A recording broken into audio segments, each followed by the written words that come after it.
Blackmailed to play the Otome game by his younger sister, the older brother begrudgingly plays through the game while chastising the game's characters and gameplay. Eventually, the brother completes the game under the conditions that his younger sister imposed on him. Just as he leaves his apartment, he begins to become woozy and loses his footing on the staircase down from his apartment, causing him to fall to his death. Awakening in a younger body, he returns to his home, where he's punished by his father in front of his mother and their guests, Zola and her children Rutart and Merce. That night, in their shed of a home, the boy talks with his older brother about why they live in a shed while Zola lives in the mansion. As the conversation continues, the brother suggests they continue studying in order to qualify to marry someone in the academy. This, and everything else that the brother explains, triggers memories of the Otome game he played in his previous life, and comes to realize that he's now stuck in the game he played to death. Now, going by the name of Leon Fou Bartfort, he's forced to live his life in the Otome game he loathes. 10 years have passed since his realization, and he reflects on how, in the original game, the family he belongs to did not appear in the original game, making him a mob character. To keep himself prepared for everything that occurs in the game, Leon kept a journal of everything that happens in the game. Furthermore, he kept himself physically fit in case he gets roped into joining a war or minor conflict. His ambitions, however, faded over the years, and seeks to enjoy himself as a simple mob character. On the other hand, Leon's plans are foiled when Zola sets him up with an arranged marriage to someone to whom Zola is indebted. The reason for this marriage is because their family is currently impoverished and needs money, and if Leon decides to reject the marriage, he'd be recruited to be a soldier and likely die on the battlefield. Once Zola leaves, Leon asks his father for a favor, and the following day, he takes a boat to a place where the Otome game's protagonist used it in her storyline. Soon, Leon is caught in a maelstrom that transports him to an island with an old abandoned ship. Investigating the ship, Leon takes out a sentry bot with his gun, and upon reaching the medical bay, takes the ID card from the corpse of someone named Josie Moon. With it, Leon is granted access inside the docking bay, where he finds an ancient ship that a giant sentry robot was protecting. A battle ensues between the two, and when Leon is caught by the robot, it asks him what year it is, and Leon's response confirms that the battle was lost.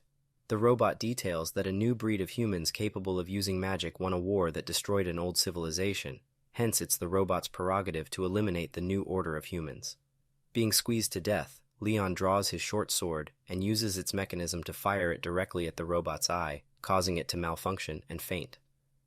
The robot uses the PA system to talk to Leon and notes that after he registers himself as the ship's new owner, he notes how he has traits of the old human, despite being a new human.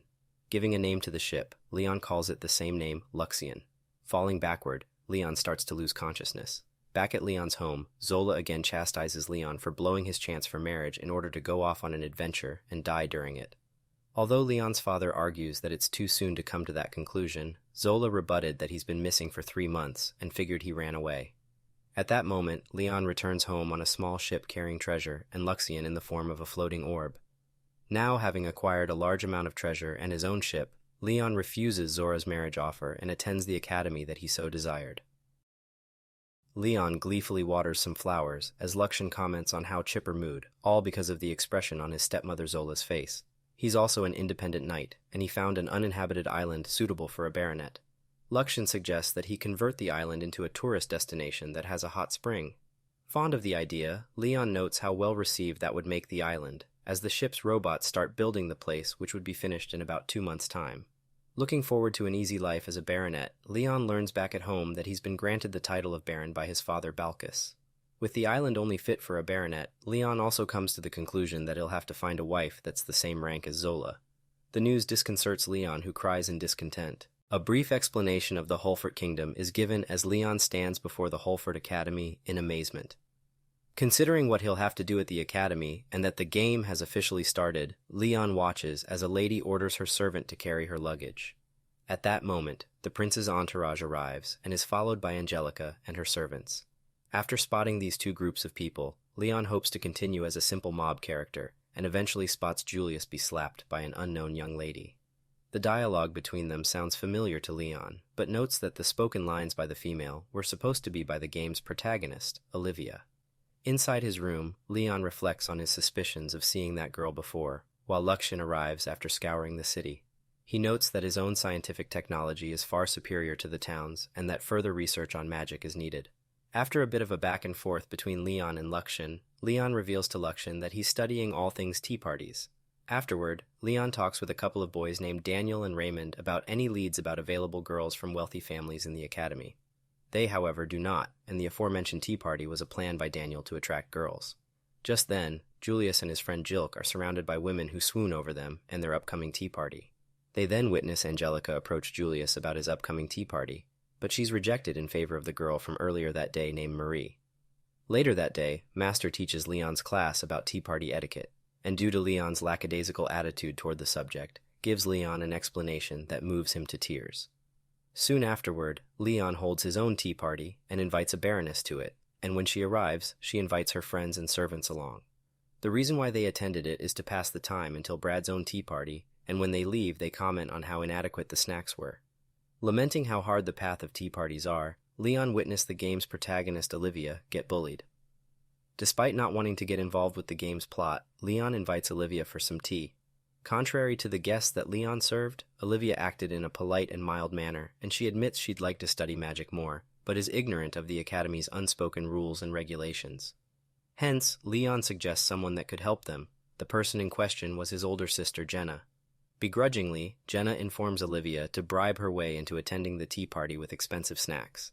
Olivia does this with the help of Leon and attends a tea party with Angelica. They talk together and talk fondly of Leon, who has both of their interests at heart. During exploration class, Leon scorns that both Daniel and Raymond skip the class, and he's left alone to deal with the prince's entourage.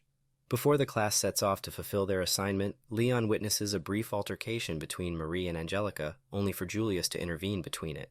From Olivia, Leon learns about Marie's background, and both Jilk and Greg speak in favor of Julius's decision to favor Marie and continue into the dungeon. Eventually, Olivia manages to find the assignment objective, a crystal, and soon they're accosted by a group of ant monsters. Leon manages to defeat every last one of them with a sword hat Luxion created, and then a monkey monster latches onto Leon's arm with its teeth, and Leon kills it with a dagger. Now wounded, more ants surround them, however. The prince's entourage, along with Marie, arrive right as Angelica and her escorts arrive, and witness as the prince's entourage deal with the ants.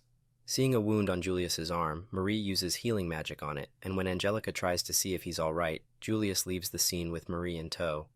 Olivia then notices the wound on Leon's arm and uses her own healing magic to heal the wound. 3 girls burn Marie's possessions in a furnace and are later retrieved by Julius, who, accompanied by Jilk, inquires Angelica if she knew who did it.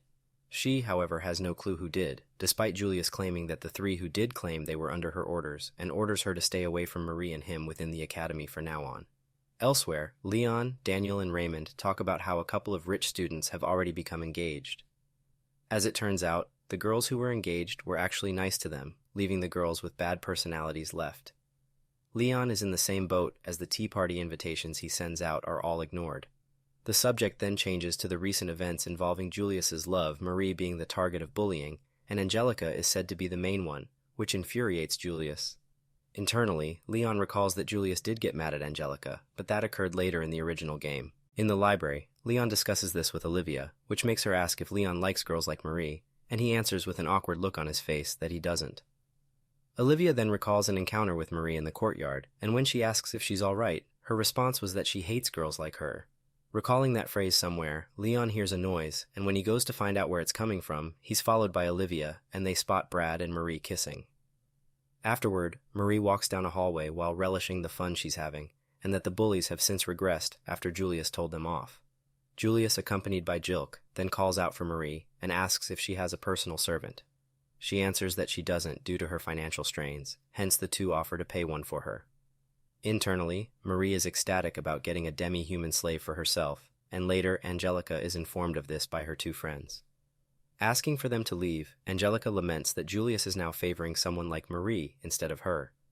Elsewhere, Jenna barges into her brother's room and asks him if he knows of someone named Marie. From there, Leon tells Jenna all that he knows about Marie, and in turn, Jenna asks him if he was involved in the recent bullying against her. Leon denies doing so, and Jenna warns him that if the prince were to favor him, he'd be set for life, but it'd be the opposite extreme if he didn't. Before leaving, Jenna warns Leon to not make a fool out of himself that would embarrass him in any way. With Jenna gone, Leon lays on his bed and reflects on how the first semester is already over and claims that all he has to do now is host a tea party and visit another dungeon. Luxion then comments on how Leon is enjoying himself and has yet to find an engagement with someone. This leads to a minor back and forth between them. A party is held, and Julius, Marie, and Angelica are all in attendance, as well as Daniel, Raymond, and Leon, who all vow to find girlfriends during the party. However, the three ladies they approach all wholeheartedly reject them, and after this, Olivia informs Leon about an altercation involving the prince's entourage and Angelica. At the scene of the event, Angelica proclaims that she saw Marie touching the hands of someone who wasn't the prince's, but the prince and his entourage all confess their love for Marie. This riles up the crowd watching, and Angelica throws the gauntlet down at Marie. Leon recalls this part as the duel event, where the protagonist had a provisionary fighter with whom she had the highest relationship. Julius suggests that Marie pick it up and promises to be her champion. Jilk, Greg, Chris, and Brad also join in the fray. Kyle, Marie's servant, also offers to partake in the duel as well. With no one offering to fight as her champion, Leon offers to do it so Angelica could avoid a predetermined fate shown in the original game. Sheepishly, Angelica accepts Leon's proposal, and he claims that he'd like to claim the method and set the stakes of the duel, while internally noting how Marie, like him, is not of this world. Angelica's stake is that Marie stays away from Julius. As for Marie's stake, she haphazardly reiterates a line taken from the game, which Leon notes and then confirms the stakes for the duel. Leon then sets the method for the duel as an armored battle in the Coliseum, and after a brief scuffle with Greg, Jilk intervenes and confirms the method. Moving forward, Leon sets the duels will be 5 one-on-one rounds again, him and the entourage. Accepting the terms of the duel, Julius warns Leon to be ready for what's ahead, but Leon throws the gauntlet down again and goads him to pick it up.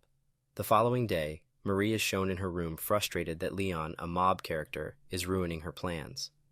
Meanwhile, Leon finds out that his room was vandalized by Daniel and Raymond, who were forced by their peers to do it. Luxion recorded the incident and reveals that bets are being placed on the outcome of the duel, and the odds are far against Leon's. Afterward, Angelica requests that Leon withdraw from the upcoming duel, despite the outcome of doing that would make both Leon and she lose face. She reveals that her family has already reprimanded her for her impetuous act. The worst-case outcome would her to be either under house arrest or worse exiled to the borderlands. Leon then confesses that he's not doing it all to curry favor with the dukes, but he's tired of trying to find a wife and wants to get back at the pretentious entourage. Noting the strength of the entourage, Leon corrects Angelica that they're only strong by academic terms. On the day of the duel, Leon dresses in a suit that Luxion prepared and is then met by Olivia, who wishes him luck. Leon then figures that she bet on him, but she notes that she didn't as she believes that gambling is wrong. On the arena grounds, Leon is met by a disdainful crowd, and he sees that both Raymond and Daniel bet on him, which makes him happy. At that moment, Arrogance, Leon's battle mech, arrives that is met by ridicule by the crowd. However, all Leon does is smile. As Leon's mech is berated, he reassures Angelica that everything will be fine. Curious as to why everyone was laughing at Leon's mech, Angelica informs Olivia that it's a lost item and discloses its history to her. Before the duel starts, Leon asks Luxion what the meaning behind the name is, and Luxion dodges the question, claiming he'll look it up later, but notes that it fits Leon perfectly.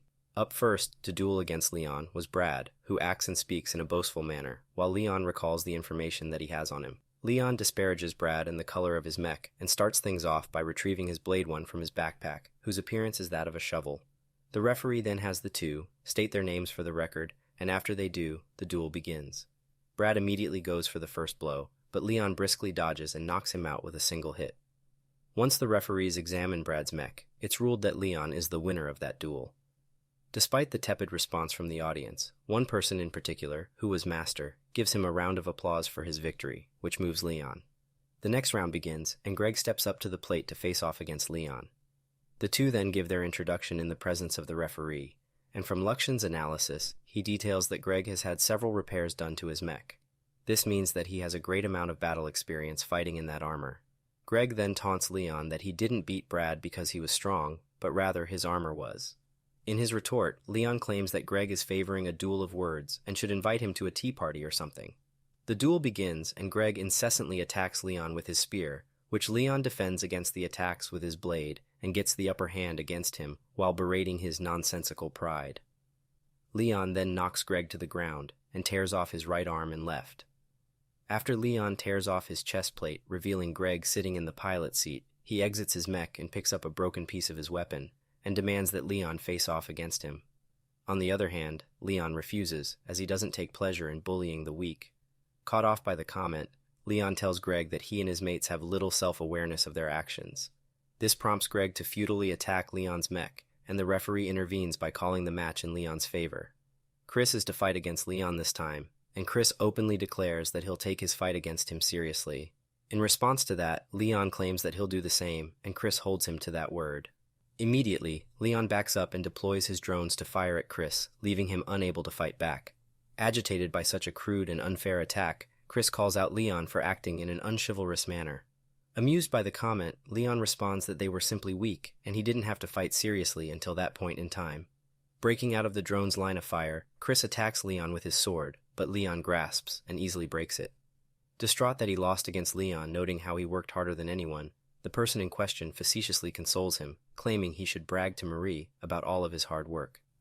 Feelings of shock and disbelief start to arise from the crowd, and this has Jilk anxious about the outcome. Out of sight of both Angelica and Olivia, Luxion reports that Jenna rigged his mech with bombs onto its back under the orders of Jilk, but since Leon's mech isn't an average one, the bombs wouldn't have any effect on it. At the start of the duel, Jilk uses a smokescreen and fires off a single round of an anti-magic armor bullet, but is shocked to see that it didn't work. Therefore, he detonates the bombs on Leon's mech's back, but of course, that had no effect on Leon's mech. Jilk then pleads with Leon to reconsider warning him of the consequences if he goes against Julius, but Leon doesn't heed them and defeats Jilk. Although Marie is frustrated by the losses of the prince's entourage, Julius assures Marie that he'll win regardless. Finally, Julius steps onto the area, and before they start the duel, Leon asks Julius what he thinks of Olivia, to which he responds that he doesn't have an opinion about her. With that, the final duel begins. The crowd in the audience cheer for Julius to beat the country hick. Leon and the referee starts the duel. Immediately, Julius goes on the offensive against Leon, who defends against each attack and notes that his opponent has the best possible armor on his mech. He's then annoyed by Luxion's comment about his opinion about the audience's thoughts on Leon, which alludes to it sharing the same notions as them. As the duel continues, Leon taunts Julius about his and his entourage's affection for Marie. This leads to a debate on Angelica's feelings for Julius. However, Julius still favors Marie, whom he thinks actually understands him, and notes his disdain for being born into royalty. Leon then goes on a diatribe about his past misfortunes that he's faced thus far. As it so happens, some boys in the crowd relate to Leon's speech, and Julius doubles down on his love and conviction for Marie, as Angelica tearfully listens to it. Olivia then chimes in and spoke in favor of Angelica's love for the prince. On the other hand, Julius remains obstinate and refuses to allow himself to be in the presence of Angelica ever again. Julius then says that the duel will end until one of them dies, and Leon, thankful for that proposition, accepts it and taunts him to order him to lose on purpose. However, Julius refuses, as it's a sacred duel they're in, so Leon further taunts him, earning the disdain of the audience again. Luxion then notes that Leon played the villain on purpose, which Leon confirms he did, to make Julius see the light, and how he also enjoyed the act as well. In a blazing rage, Julius tries to attack Leon, but ends up in his grasp, and who then tries to have a man-to-man talk with him about the consequences if he chooses Marie over Angelica. On the other hand, Julius cares for no nobility or status, just Marie. Thus, Leon KOs him with an impact attack, and he officially wins the duel. Exiting his mech, Leon is met by Olivia and Angelica, who leaves to see the prince, and Olivia warns him that the students there all loathe him for his actions. Unfazed by his fellow peers' opinions of him, Leon claims he'll probably transfer out of the school eventually. Elsewhere, Angelica visits the bedridden Julius, and the two have a heart-to-heart about their unrequited relationship. In the end, it becomes clear that Julius only cares for Marie, and no one else, hearing that Angelica leaves the prince's side, but wishes the best for the two. Meanwhile, Leon meets with Angelica's father Vince and older brother Gilbert to have the mess he created to be cleaned up by them. Vince accepts this proposal, and Leon claims that he'll renounce his title as knight and decline the offer of barony as well. When asked by Gilbert about his motives for helping Angelica, Leon answers that he did it for the kingdom. The answer amuses Vince, who then requests that Angelica stay in the countryside for a while. Walking down a hallway, Leon is overall satisfied with the results of his actions, although his only regrets were that he couldn't learn about tea from Master, Daniel, and Raymond. Some time passes by, and Olivia and Angelica ride on Leon's ship back to his home in the countryside. Angelica laments over her actions, resulting in Leon being expelled from the academy. Olivia, however, tries to reassure her that Leon intended to eventually leave the academy on his own accord, but still, it doesn't placate her bitter emotions and regret about Leon's actions. At the Bartfort household, Luce informs Balkis about the preparations being made for the Duke's daughter. Zola, along with her children, enter the scene, and Zola smacks and reprimands Balkis for his son's recent actions. However, she's left distraught over the appearance of Angelica, who she didn't recognize. Angelica then informs Zola about her staying there, and with that, Zola leaves. Afterward, Leon shows Olivia and Angelica the surrounding land. The two ladies then bathe together, and have a bit of a heart-to-heart about Olivia's relationship with Leon. Later, Leon meets with the two as they bond together, and Olivia asks to be called Livia and Angelica to be called Angie from now on. The matter of getting revenge against Marie is also brought up, and Leon is all for it, and Livia offers to help Angie with her revenge endeavor as well. Marie learns from Julius that he and his entourage have all been disinherited of their titles and statuses. While Julius is unable to be by Marie's side anymore, his entourage vows to protect Marie and get revenge against Leon. Marie, on the other hand, is completely distraught by this outcome, and that her plans for an easy royal life have been completely shattered. Leon and Balkis meet with a royal messenger that informs them that no repercussions will be had against Leon or his family. Instead, Leon's rank will be raised to the upper sixth. Leon would eventually receive this title from the king and queen. This would also force him to stay at the Holford Academy as well. Luxion also informs Leon of Julius and his companions' adventures into the dungeon to earn money and train to defeat him. Livia and Angie then approach him and ask that he follow them to a new crepe store that they found. Students of the Holford Academy prepare for the Culture Festival, and Leon directs Daniel and Raymond setting up a tea party for it.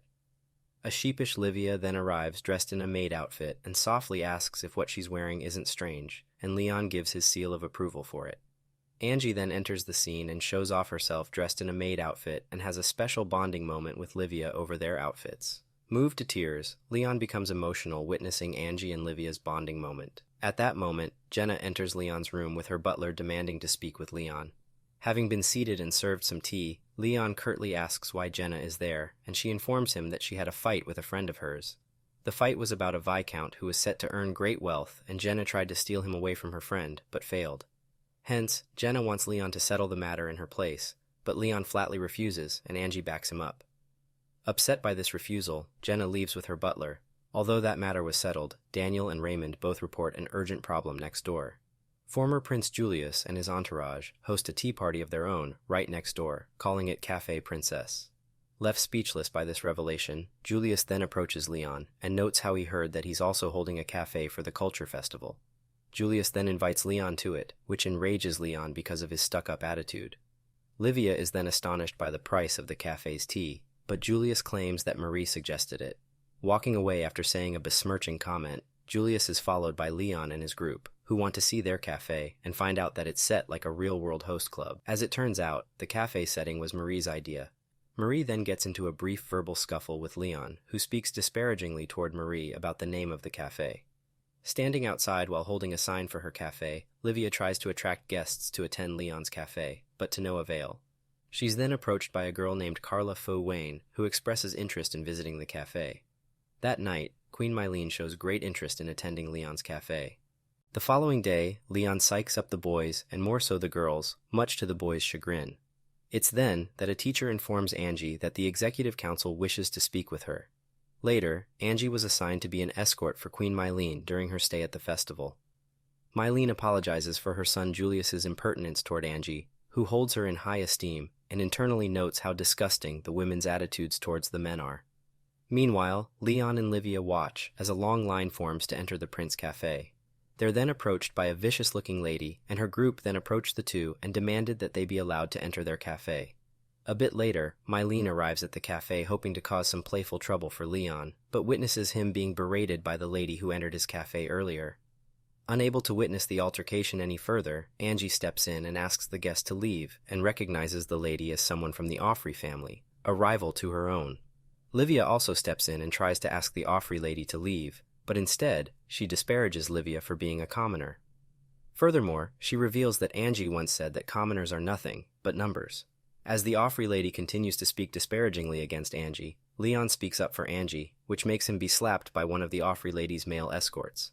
Finally intervening, Mylene speaks up for Leon and asks the Offrey lady to leave. However, the Offrey lady was unaware that the old lady was really Queen Mylene Refuses, causing Leon to smile a sinister smile while emitting a dark aura from his body.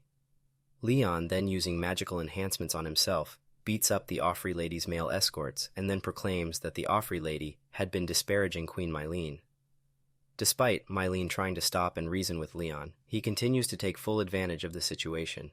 To mediate the situation, Angie calls in Master, who manages to emotionally reach Leon, and when he leaves to prepare everyone some tea, Mylene has a chat with Leon.